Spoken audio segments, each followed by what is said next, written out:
Rawal dam में पानी की सतह बुलंद होने के बाद स्पिलवेज खोल दिए गए हैं। रावल डैम में पानी की सतह खतरे के निशान के करीब पहुंचने पर सायरन बजाए गए।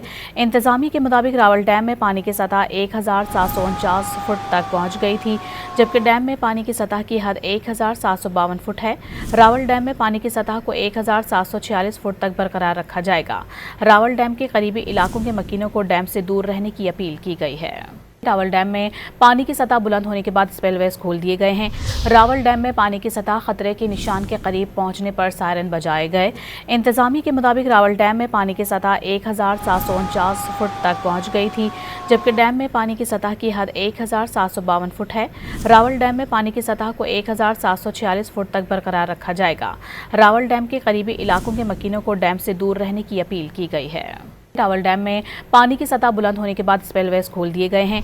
रावल डैम में पानी की सतह खतरे के निशान के करीब पहुंचने पर सायरन बजाए गए। इंतजामिया के मुताबिक रावल डैम में पानी की सतह 1749 फुट तक पहुंच गई थी, जबकि डैम में पानी की सतह की हद 1752 फुट है। रावल डैम में पानी की सतह को 1746 फुट तक बरकरार रखा जाएगा। रावल डैम के करीबी इलाकों के मकीनों को डैम से दूर रहने की अपील की गई है।